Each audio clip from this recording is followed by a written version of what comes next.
Hello and welcome to all of you friends.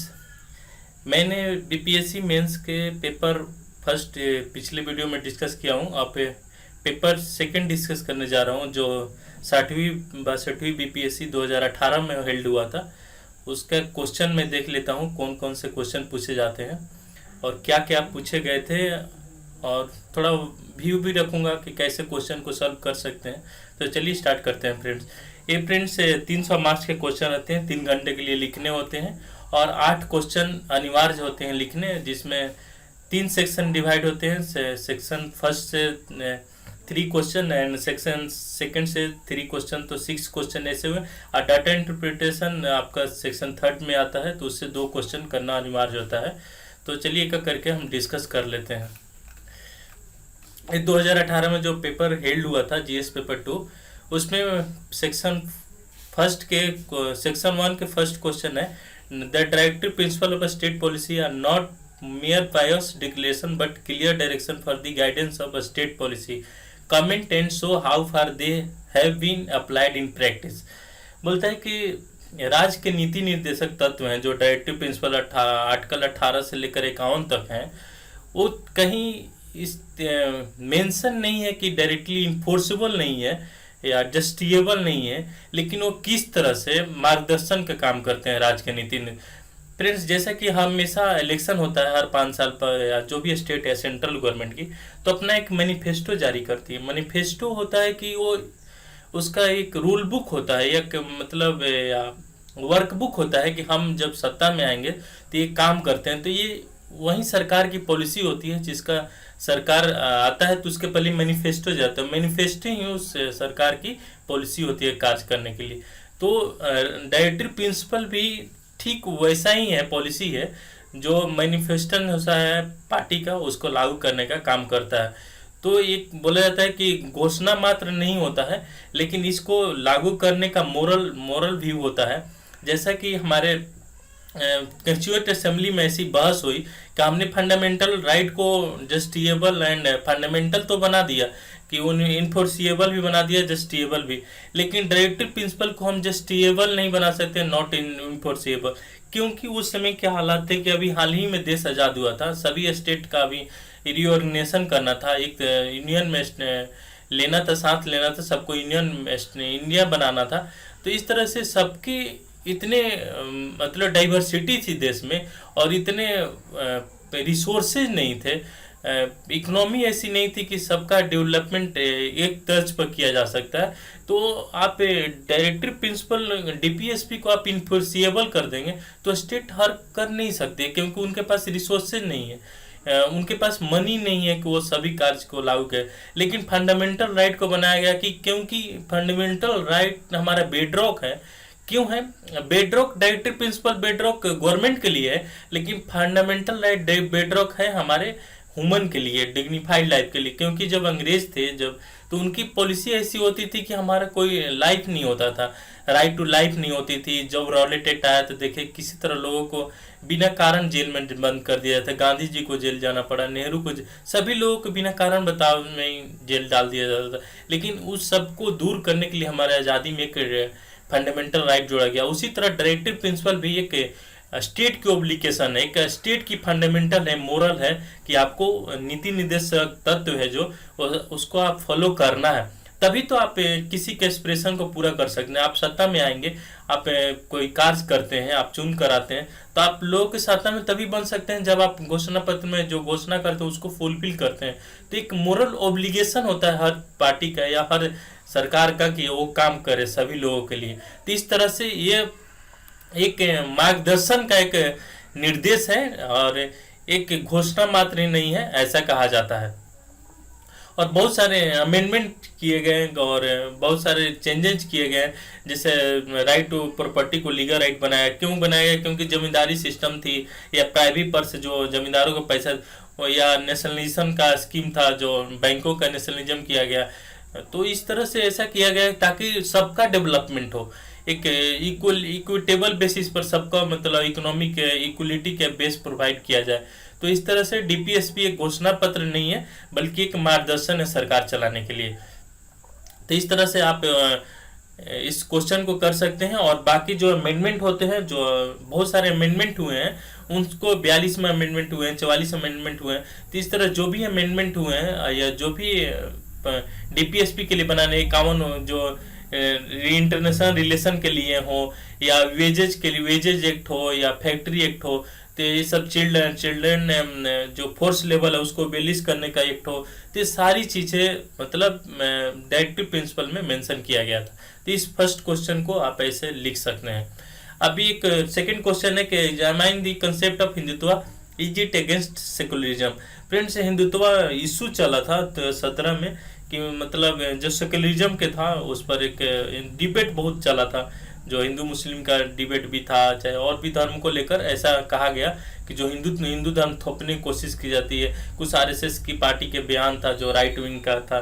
तो इस तरह से एक कंसेप्ट निकल रहा था, और एक कंसेप्ट पहले से ही है, उसमें हिंदुत्व कहा गया कि ये वे ऑफ लाइफ है। और ये हिंदुत्व मतलब हिंदू से नहीं है, हिंदुत्व मतलब सभी लोग हैं, सभी लिविंग इंडिविजुअल, सबको लिविंग, सबको अधिकार है कि रहने का। ऐसा ये नहीं कि हिंदू मुस्लिम किसी का डिवाइड कर, ऐसा आर्टिकल भी आया था हिंदुत्व में, द हिंदू में आर्टिकल भी आया था, और सारे पेपर में हिंदुत्व कंसेप्ट पर एक लेख बहुत सारे पेपर में देखने को मिला था उस साल। तो ये क्वेश्चन उसी से ड्राइव हुआ था, और इस तरह से आप ये लिख सकते हैं कि हिंदुत्व वे ऑफ थॉट है, और ये सेकुलरिज्म के खिलाफ कहीं नहीं है, और सबका ये जीने का अपना एक लिवलीहुड है। हर हिंदुत्व ये हिंदू से नहीं निकला है कि हिंदू से ही निकले, डिराइव तो हिंदुत्व हिंदू से ही हुआ, लेकिन ये सबके लिए है, वे ऑफ लाइफ है। तो इस तरह से आप कंसेप्ट ऑफ हिंदुत्व उसको लिख सकते हैं। किस तरह से हमारा जो राइट टू रिलीजियस है 25 आर्टिकल में, तो उसके कंसेप्ट से जोड़ेंगे कि सबको अपने पार्टिसिपेशन हो, जैसा सबरीमाला का इशू है, चाहे और भी जितने भी रिलीजियस इशू होता है, तो ये 3 तलाक का डिबेट हो, ये सब चीज़ें आप लिखेंगे कि एक बैलेंस व्यू लिखेंगे, तो ये क्वेश्चन आप कर सकते हैं। थर्ड क्वेश्चन है कि identify the major pressure groups in Indian politics and examine the role in it. Friends, ये सिलेबस में है, यूपीएससी के सिलेबस में है और बीपीएससी के सिलेबस, दोनों में प्रेशर ग्रुप मेंशन है, डायरेक्टली मेंशन है प्रेशर ग्रुप। ये प्रेशर ग्रुप का काम क्या है फ्रेंड्स? प्रेशर ग्रुप एक होता है कि एक ऑर्गेनाइजेशन होता है, एनजीओ भी कर सकते हैं, या जैसे फिकी हो गया, जैसे मजदूर संघ हो गया, या रेलवे संघ हो गया, कूली संघ हो गया, ऐसा एक संघ बनाया जाता है। सेल्फ हेल्प ग्रुप हो गया, या पॉलिटिकल विंग हो गया, जैसे एआईटीयू से कांग्रेस हुआ करते थे, ट्रेड यूनियन कॉर्पोरेशन हुआ करता था। तो इस तरह से एक उनका एक कलेक्टिव भी होता है, और वो क्या करते हैं कि प्रेशर करते हैं किसी गवर्नमेंट पर या सिस्टम को, या कहीं भी प्राइवेट ऑर्गेनाइजेशन को भी अपने एक सिस्टम में लाते हैं। जितने भी आप इंडिविजुअल का भी हो, एक ग्रुप थॉट लेकर आते हैं और एक प्रेशर बनाते हैं गवर्नमेंट करने के लिए, एक आइडिया देते हैं और अपनी मांग करते हैं। इस तरह से एक डेमोक्रेसी में उनका पार्टिसिपेशन हेल्दी होता है कि डेमोक्रेसी को बढ़ाने के लिए। तो प्रेशर ग्रुप का अहम रोल हो जाता है। मैं प्रेशर ग्रुप एक वीडियो अलग बनाऊंगा, प्रेशर ग्रुप क्या है, कौन कौन से पॉलिटिकल प्रेशर ग्रुप है, कौन कौन से बिजनेस प्रेशर ग्रुप है, इस तरह से मैं एक अलग वीडियो में उसको बनाऊंगा।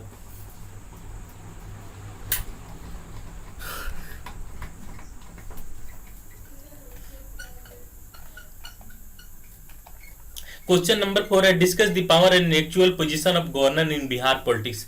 फ्रेंड्स, जैसा कि जानते हैं गवर्नर हमारे 152, 165, 163 में ऐसा मेंशन किया गया है। तो गवर्नर का पोजीशन एक तो स्टेट के द्वारा चुने गए, और सेंटर स्टेट के रिलेशन के लिए गवर्नर का अहम योगदान होता है आर्टिकल 164 के तहत। तो उनका कार्यशैली भी है। तो गवर्नर का पोजीशन किसी भी स्टेट को कार्य के लिए जिस तरह से सेंटर में प्रेसिडेंट का होता है, उसी तरह से स्टेट में गवर्नर का अहम रोल हो जाता है। चाहे वो उनका सरकार चुनने को हो, या एमएलसी को सिलेक्शन के प्रोसेस में हो, उनका निर्णय हो, तो चाहे एंटी डिफेक्शन लॉ पर उनका निर्णय हो। एंटी डिफेक्शन का स्पीकर पर होता है, लेकिन गवर्नर पर ही मेन साइन होता है। या जो भी मेन प्रोविजन है गवर्नमेंट का, जो गवर्नमेंट की काउंसिल ऑफ मिनिस्टर तो एक राय देते हैं, जैसे स्टेट का भी होते हैं, कैबिनेट मिनिस्ट्री राय देती है, उसको फॉलो गवर्नर के हस्तक्षेप से ही किया जाता है। और गवर्नर एक सभी सिस्टम को एक साथ लेकर चलने में गवर्नर का ही अहम योगदान होता है। और आप कह सकते हैं कि गवर्नर एक एजेंट तो नहीं है, लेकिन एक सेंटर का अपना एक अधिकारी होता है, एक पर्सन होता है जो दोनों को रिलेशन के लिए बहुत जरूरी होता है, और वो बाकी स्टेट के जो भी मिशनरी काम करती है या सेंट्रल के, उसका मेन होता है। और ये चीफ जस्टिस का ये ओथ सेरेमनी इनके द्वारा ही किया जाता है, इनके द्वारा ही शपथ दिलवाया जाता है। और बाकी जो भी एग्जाम के जो मेन एग्जाम होते हैं, बीपीएससी ऐसे एग्जाम होते हैं, ये गवर्नर के हस्तक्षेप से ही सारी चीज किया जाता है। तो गवर्नर का रोल बहुत इंपॉर्टेंट हो जाता है। और बिहार के पॉलिटिक्स में या किसी भी स्टेट की पॉलिटिक्स में बिहार पर्सपेक्टिव पूछा है, गवर्नर का रोल अहम हो जाता है। जैसे प्रेसिडेंट रूल होता है, तो इस तरह से किसी मेजोरिटी पार्टी के सरकार के लिए बुलाना होता है कि उनको सरकार बनाने के लिए उनको ऑर्डर दिया जाता है कि आप जिसकी पार्टी की मेजोरिटी है तो उसको आमंत्रण दिया जाता है। तो इस तरह से गवर्नर का एक अहम रोल हो जाता है राज्य के सरकार को चलाने के लिए। सेक्शन सेकंड का क्वेश्चन है 5 number question, not just providing employment but increasing the employability of the labour force is the main issue of long term employment policy in India. Discuss this assessment with a special reference to knowledge and skill development through quality education and training. Also explain the trends and implication of sector-wise employment generation in the country after 2000. ये कहते हैं कि जो भी unemployment का भी issue बढ़ रही है, इंक्रीज कर रही है, उसका मेन इशू क्या है? जो लेबर फोर्स एम्प्लॉयमेंट का बढ़ रहा है उसका मेन इशू क्या है, लॉन्ग टर्म एम्प्लॉयमेंट पॉलिसी क्या है इंडिया का, उसके बारे में डिस्कस करना है। और जो भी एमएसएमई या स्किल जो मिनिस्ट्री हो, स्किल निकाल आपके स्किल मैनेजमेंट अभी स्टार्ट किया गया, अलग मिनिस्ट्री बनाया गया है स्किल मिनिस्ट्री, उसका क्या रोल है, और जो क्वालिटी एजुकेशन एंड ट्रेनिंग का क्या रोल है, आज उसके बारे में पूछा गया है। आज देखेंगे कि जो इंजीनियरिंग कर लेते हैं या कोई स्कूल के बच्चे पढ़ते हैं, अभी प्रथम का रिपोर्ट आया था अभी इस साल, तो उसमें बताया गया था कि 5वीं क्लास के बच्चों को दूसरे क्लास के टेक्स्ट पढ़ने में भी कठिनाई होती है। तो इस तरह से हमारे शिक्षा व्यवस्था है। और शिक्षा व्यवस्था जब कॉलेज में इंजीनियरिंग करके बच्चे जाते हैं तो उनकी प्लेसमेंट नहीं होता है, क्योंकि उनकी क्वालिटी एजुकेशन नहीं मिलती है। और उनका जो वर्क करने के लिए पार्टिसिपेशन और पढ़ाई तो करते हैं, लेकिन जो प्रैक्टिकल वर्क है उनको करने कॉलेज में नहीं मिलता है। तो इस तरह से बहुत सारा उनको दिक्कत झेलनी पड़ती है। और हमारे 2000 टाइम के जो कंट्री है उसमें हम स्किल में ही मार्क है। मैन्युफैक्चरिंग में हमारा तो सर्विस सेक्टर बहुत आइज हुआ, सर्विस सेक्टर में योगदान 56% 53% रहा, लेकिन जब मैन्युफैक्चरिंग सेक्टर आएंगे उसमें लैकिंग है, हमारे इंडिया का बहुत लैकिंग है। इसी के चलते मिनिस्ट्री ने, स्किल मिनिस्ट्री ने एक नया इनिशिएटिव लिया कि सबको स्किल प्रोवाइड किया जाएगा। और जिसने आईटीआई है, आईआईटी, जो भी कॉलेज से निकलते हैं उनको भी एक स्किल प्रोग्राम के तहत उनको एक पार्टिसिपेशन दिया जाएगा, उनको एक सर्टिफिकेट दी जाएगी और उनके क्वालिटी को जज किया जाएगा। जिस क्वालिटी के होंगे उसका एक पत्र दिया जाएगा, प्रशस्ति पत्र, उसको दिखाकर आप किसी अच्छे जगह नौकरी पा सकते हैं। इस तरह से एक लॉन्ग एम्प्लॉयमेंट, लेबर फोर्स के लॉन्ग एम्प्लॉयमेंट पॉलिसी इंडिया में लेकर आई इस गवर्नमेंट ने। और इस तरह से जो सर्विस सेक्टर में जो डायरेक्ट राइज देखने को मिला था, उसमें मैन्युफैक्चरिंग सेक्टर पर एमएसएमई मेक इंडिया प्रोग्राम के तहत उसको राइज करने की कोशिश किया जा रहा है, उसको डेवलप करने की कोशिश किया जा रहा है। क्योंकि जो मैन्युफैक्चरिंग सेक्टर है वो प्राइमरी सेक्टर के फोर्स को, जो लेबर फोर्स है प्राइमरी एग्रीकल्चर में लगा, उसको फोर्स को खींचने का काम करेगा, उसको कम करने का काम करेगा। तो इस तरह से long term employment policy India में कामयाब हो पाएगी। हम किसी जैसे चाइना अभी डेवलप, क्योंकि वो मैन्युफैक्चरिंग सेक्टर उसका अच्छा है। हम अपना सर्विस सेक्टर में तो अमेरिका को भी सेल करते हैं, अपना एक्सपोर्ट करते हैं, लेकिन हमारा मैन्युफैक्चरिंग सेक्टर इंपोर्ट होता है। सारी चीज़ बनी हुई वस्तुएं हम विदेशों से खरीदते हैं। इस तरह से हमारे डिफिसिट, जो फॉरेन डिफिसिट है वो बहुत बढ़ जाता है। उसको कम करने की कोशिश तभी कर सकते हैं जब हमारा मैन्युफैक्चरिंग सही हो।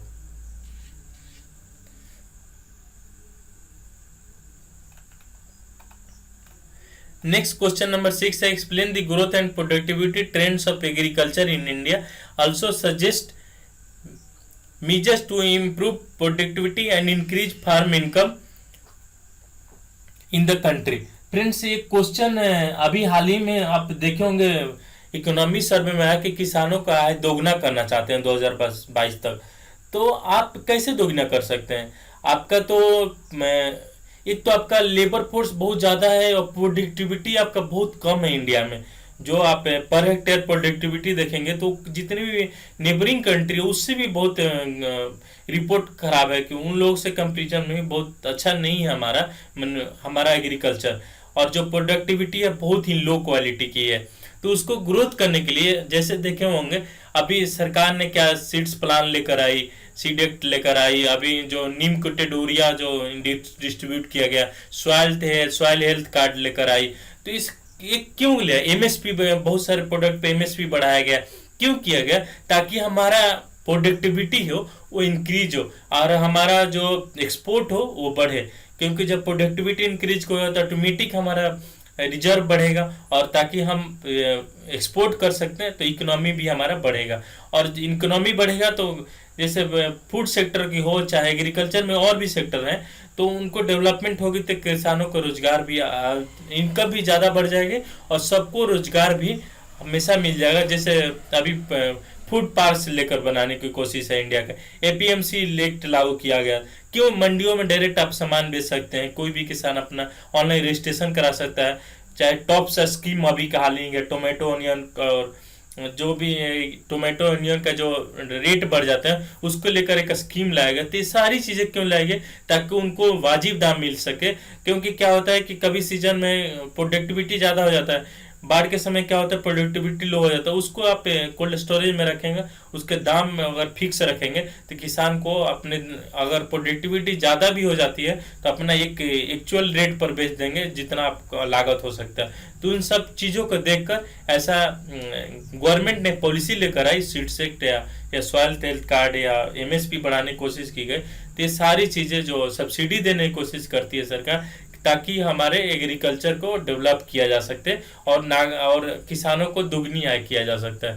तो क्वेश्चन नंबर 6 आप इसको कर सकते हैं और इकोनॉमी सर्वे में ये सारी चीज़ें दिया हुआ था। क्वेश्चन नंबर 7 है कि decentralise planning through the sustaining of panchayat system is focus of planning in India in recent time. While explaining this statement suggests a blueprint for an integrated regional development plan, also critically examine the decentralized planning scenario in India after the 73rd 74th amendment of the constitution। Print से बोलता है कि जो decentralisation किया गया, जो विकेंद्रीकरण किया गया और जो जो पावर का विकेंद्रीकरण किया गया पंचायत सिस्टम के थ्रू, 73 जो पंचायती और म्यूनिसिपैलिटी एक्ट लाया गया, म्यूनिसिपैलिटी सिस्टम बनाया। क्यों किया गया? ताकि लोकल लेवल पर भी लोकल गवर्नमेंट को मजबूत किया जाए, लोगों को पार्टिसिपेट करके डेमोक्रेसी को और मजबूत किया जाए, ताकि और भी बेहतर तरीका से डेवलपमेंट हो। और कोई भी कार्य प्लानिंग के थ्रू, पंचायत को जब तक डेवलप नहीं करेंगे तो शहर डेवलप नहीं हो, गांव के लोगों को डेवलप नहीं करेंगे तो सभी देश डेवलप नहीं, क्योंकि 75% आबादी गाँव में ही बिलोंग करती है। तो इस तरह से एक रीजनल डेवलपमेंट प्लान लेकर आया गया और एलएम संघवी का रिपोर्ट हो जिसमें ये डिसेंट्रलाइजेशन का प्रावधान किया गया, चाहे बी आर मेहता के रिपोर्ट हो। ये सारे चीज क्यों किया गया? क्योंकि ये डिसेंट्रलाइजेशन, फाइनेंशियल डिसेंट्रलाइजेशन लॉर्ड मायो रिपन से ही चलता आ रहा था। जो फाइनेंशियल और गवर्नमेंट डिसेंट्रलाइजेशन का प्लान था, उसी समय से ये ब्लूप्रिंट तैयार किया गया था, ताकि रीजनल डेवलपमेंट में लोगों का पार्टिसिपेशन ज़्यादा हो और उनका भी डेवलपमेंट एक शहर के माध्यम, शहर की तरह उनका भी, गाँव का भी विकास हो सके, चाहे वो किसी भी रूप में हो, चाहे उनके गांव के जो ग्राम सभा से लेकर हो, चाहे उनके गांव के कम्युनिटीज के रूप में हो या सेल्फ हेल्प ग्रुप के रूप में हो। तो इस तरह से 73-74 संशोधन के माध्यम से उसको एक स्टेचुरी बॉडी का दर्जा दिया गया, उसको एक एक्ट प्रोवाइड किया गया। तो इसके डेवलपमेंट से क्या है कि आप पंचायत डेवलप होंगे तो सारा देश भी हमारा डेवलप हो सकेगा। तो इस तरह से आप क्वेश्चन नंबर 7 को लिख सकते हैं। क्वेश्चन नंबर 8 है friends, what do you mean by public good subsidy, merit good subsidy and non merit good subsidy in India? Explain the recent trends and problem of food, fertiliser and petroleum subsidy in the country. क्या होता है कि हम किसी किसी चीज को बढ़ावा देने के लिए सब्सिडी देते हैं, जैसे फूड से सब्सिडी देते हैं, चाहे यूरिया पर सब्सिडी, खाद पर सब्सिडी देते हैं, या कोई गैर मेरिट वस्तु है जिसका मेरिट ऐसा कुछ नहीं है उसको मेरिट बनाने के लिए सब्सिडी देते हैं। तो क्यों किया जाता है? क्योंकि हमारा जो एक्सपोर्ट है, हमारा जो वैल्यू है, उसको एक समान करने के लिए वर्ल्ड के लेवल के लिए, ग्लोबलाइजेशन के लिए एक समान करने के लिए हम सब्सिडी दे, ताकि वो विदेशी से इंपोर्ट जो हो रहा है उसको सब्स्टिट्यूट कर सकें, उनको एक माध्यम के बराबर करने के लिए, एक माध्यम बनाने के लिए एक सब्सिडी दिया जाता है, चाहे वो उर्वरक पर हो, या फूड्स पर हो, या फर्टिलाइजर पर हो, या पेट्रोलियम सब्सिडी दी जाती है, तेल पर हो। तो इस तरह से दी जाती है ताकि वो हमारा प्रोडक्ट जो निकले, या मैन्युफैक्चरिंग से हो या कोई भी प्रोडक्ट निकले, वो बाकी के कंपेरिजन में पूरे वर्ल्ड के एक जैसा हो और WTO के कंप्लायंस में हो। इस तरह से हम एक सब्सिडी देते हैं ताकि और भी चीज़, जैसे फार्मर्स को एक दाम मिले, उनको डिट्रॉइट नहीं करना पड़े, उनका प्रोडक्ट का भी अच्छा सेल मिले, और ये जो एम्प्लॉयमेंट का इशू हो उसको भी ख़त्म करना चाहती है गवर्नमेंट, और जो गरीबी है, पोवर्टी है, ये हेल्थ के इशू है, उसको भी कम करने की कोशिश की जाती है इस सब्सिडी के थ्रू। तो इस तरह से आप 8 नंबर क्वेश्चन को कर सकते हैं। सेक्शन 3 का क्वेश्चन है, pollution has become serious threat for Indian identity. Pollution has become serious threat for India. Identify causes and indicate which mandatory steps should be taken by government and what should be voluntary done by people. Friends, प्रदूषण तो आप देखो green house का हो या और भी air water pollution हो, मतलब अभी दिल्ली में जो फॉग का लेकर प्रॉब्लम होता है, तो उसका एक जो PM 2.5 हो, PM 10 हो, तो इस तरह के पॉल्यूशन जो देखने को मिलती है, ये दोनों है, एक तो ये नेचुरल भी है और एक मैन मेड भी है, और एक ऐसा ये इफेक्ट करता है कि ह्यूमन हेल्थ पे तो इफेक्ट करता ही, लेकिन लॉन्ग टर्म जो कमिंग जनरेशन है उसको भी ये इफेक्ट करेगा। क्यों? क्योंकि आप अगर कोयले का ज़्यादा उपयोग करेंगे तो आने वाले जनरेशन को कुछ एनर्जी नहीं मिल पाएगी, उससे एनर्जी नहीं बना पाएंगे, तो सारा आप रिसोर्सेज का आप उपभोग तो कर लेंगे, लेकिन नेक्स्ट जनरेशन के लिए आप कुछ छोड़ के नहीं जाएंगे। इस तरह से हमारा फॉसिल से पोल्यूशन भी ज़्यादा बढ़ता है, उसको कम करने की कोशिश नॉन फॉसिल्स पर आप ट्रांसफ़र करके एनर्जी का जो रिसोर्सेज है न्यूक्लियर के थ्रू आप एनर्जी को तो आप बढ़ा सकते हैं और आप पोल्यूशन को भी कम कर सकते हैं। जैसे ग्रीन हाउस गैस CO2 निकलता है, नाइट्रोजन ऑक्साइड निकलता है, या सल्फर ऑक्साइड निकलता है, तो इस तरह से उसको आप पोल्यूशन को कम कर सकते हैं। ये दोनों कारण से आप देखेंगे प्लास्टिक वेस्ट मैनेजमेंट हुआ बनाया गया। क्यों बनाया गया? चाहे जो एक व्हीकल का एमिशन है वो 6 किया गया, EU 6 वर्सन का जो गाड़ी का चालन किया गया, क्यों किया गया? ताकि पोल्यूशन को कम किया जाए। और एक विश्व का ये 3rd कंट्री होगी, चाहे US और चाइना बाद, कि जहाँ पोल्यूशन ज़्यादा होता है इंडिया का।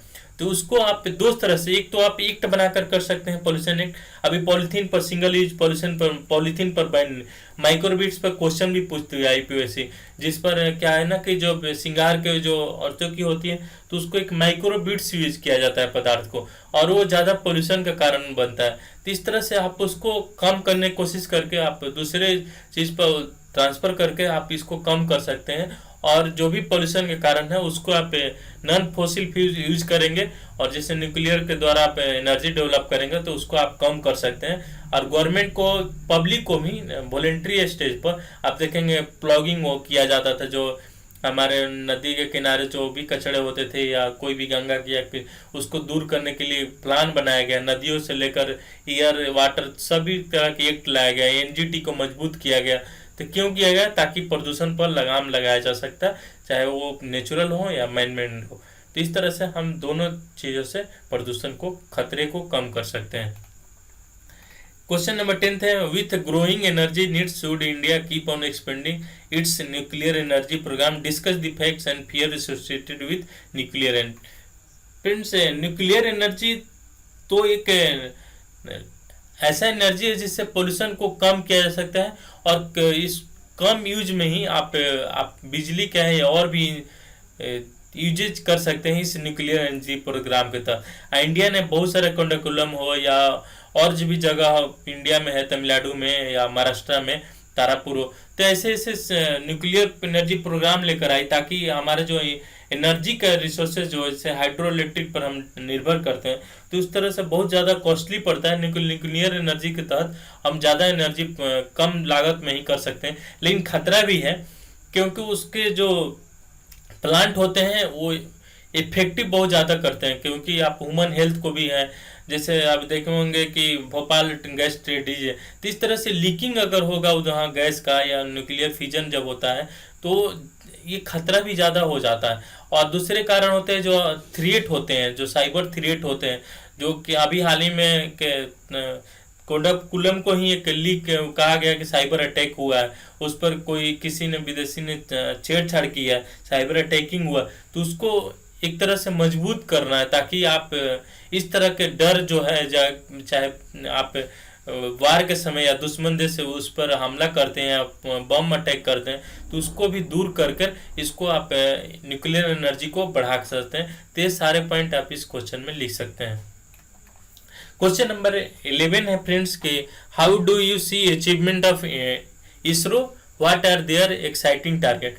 फ्रेंड्स, अभी हाल ही में चंद्रयान 2 लॉन्च हुआ था, तो ये पूरा न्यूज पूरा वर्ल्ड कवर किया था, लूनर पर जो मिशन था उस पर। तो ये इसरो का जो सतीश धवन स्पेस सेंटर से लॉन्च किया गया था, तो ये पूरा विश्व में न्यूज बना और एक बहुत बड़ी उपलब्धि थी कि क्योंकि जो भी इंडिया ने सैटेलाइट लॉन्च किया था लूनर पर, जो एक्सपेडिशन था वो बहुत कम लागत में हुआ था और ये प्रोग्राम सक्सेसफुल ही रहा क्योंकि पहले बार में इंडिया वहां अचीव कर पाया था। फिर से ये रीसेट 2 भी है जो ऑब्जर्वेटरी सैटेलाइट जो लॉन्च किया गया था मई में दिस ईयर, तो ये भी सतीश धवन सेंटर से लॉन्च किया गया था। ये रडार इमेजिंग सैटेलाइट था और हाई रेजोल्यूशन इमेज जो क्लाउड में कंडीशन में भी यूज किया जा सकता है और मिलिट्री के लिए भी यूज किया जा सकता है। ये इसरो का ही उपलब्धि है, जितने भी रिसर्च होते हैं वो इसरो की उपलब्धि होते हैं। फिर से जीसैट 7A लॉन्च किया गया था जिसे एंग्री बर्ड के नाम से जाना जाता है। तो ये भी एक डिफेंस कम्युनिकेशन सैटेलाइट था, तो ये भी एक इसरो का ही अचीवमेंट था। तो अभी मंगलयान पर जाने की प्लानिंग है, तो ये इसरो का ही है, जैसे ह्यूमन को भी भेजने के प्लानिंग है तो इसरो का ही है। तो इस तरह से आप इस पॉइंट को आप इसरो में लिख सकते हैं। जैसे हाईएस्ट सैटेलाइट बनाया था अभी इसरो ने, उसको 30 कस्टमर सैटेलाइट भी उसके साथ लॉन्च किया था। तो ये भी एक मेजर इसरो का मेजर अचीवमेंट है। और जो ह्यूमन स्पेस में भेजने की कोशिश किया जा रहा है, ये भी एक इसरो का एक आगे का प्लान है मंगलयान का, तो ये इसरो का अचीवमेंट है। और इस तरह से आप इन सब सारी चीज़ों पॉइंट को आप इसमें लिखेंगे, करेंट अफेयर जो भी है इसको मेंशन करेंगे तो आपका एक वेल बैलेंस्ड आंसर हो जाएगा। 12 नंबर क्वेश्चन है, what is Uday Ujjwal DISCOM assurance Yojana and which state are partners in this Yojana, how is Bihar going to benefited by Uday. Uday क्यों लाया गया था, क्योंकि बहुत ज़्यादा घाटा होती थी बिजली में और जो स्टेट का जो पार्टिसिपेशन था कम हुआ करता था क्योंकि वो घाटे के चलते बिजली खरीद नहीं पाती थी सेंटर से या किसी और कंट्री से। तो उदय का स्कीम लेकर आया कि आप अगर कोई घाटा है तो गवर्नमेंट उसको फुलफिल करेगी, ताकि ये 2022 तक 20 तक जो प्लान था कि सबको सब गांव में बिजलीकरण करना, इलेक्ट्रीफाइड करना है, तो इसको इलेक्ट्रीफाइड तभी कर सकते हैं जब उदय डिस्कम एक बॉन्ड इशू किया गया था उसके थ्रू, और जो भी डिफिसिट हुआ करती थी, कर्ज थी, उसको दूर करने का कोशिश उदय के द्वारा। कुछ स्टेट पार्टिसिपेट करेंगे, कुछ स्टेट अपना इन्वेस्टमेंट करेंगे और कुछ सेंटर उस पर सब्सिडी देगी। इस तरह से उदय डिस्कम बहुत ही ज़्यादा लाभकारी साबित हुआ और आज के डेट में पूरे इंडिया में एक बिजली की क्रांति उत्पन्न हुई और सभी जगह ये बिजली हर गांव में पहुंचने को मिली। ये उदय का ही एक प्रोग्राम था और इसके तहत जो भी डिपसिट, जो भी कंपनी के घाटे हुआ करती थी, उसको भी फुलफिल करने की कोशिश उदय डिस्कम के थ्रू किया गया था। तो इस तरह से इस पॉइंट को आप, ये करेंट अफेयर है, करेंट अफेयर में पूछा गया था, एक उदय स्कीम मेंशन भी था करेंट अफेयर से। तो ये उस साल न्यूज में, बहुत ज़्यादा न्यूज में रहा था कि वो बॉन्ड, उधर डिस्कम बॉन्ड लेकर आया गया था कि जो भी घाटे हुए उसको कम करने की कोशिश किया जा रहा है, और स्टेट का पार्टिसिपेशन, जितना जिसका स्टेट का पार्टिसिपेशन हुआ वो ज़्यादा डेवलपमेंट हुआ, चाहे बिहार हो चाहे बैकवर्ड जो भी स्टेट थे वो ज़्यादा मात्रा में पार्टिसिपेट किए, और उनका ड्रीम फुलफिल हुआ कि जो गाँव में बिजली पहुँचाने का लक्ष्य था वो सभी गाँव में आज बिजली का जो पहुँचाने का लक्ष्य है ये उदय उदय स्कीम के तहत ही किया गया था, उदय योजना के तहत ही किया गया था। तो इस तरह से फ्रेंड्स, जो 12 नंबर क्वेश्चन में आठ आठ तक क्वेश्चन करने होते हैं, 8 क्वेश्चन। तो आज मैं सेक्शन जीएस पेपर 2 का सभी सेक्शन डिस्कस कर लिया हूँ। तो आज के लिए फ्रेंड्स इतना ही। Thank you.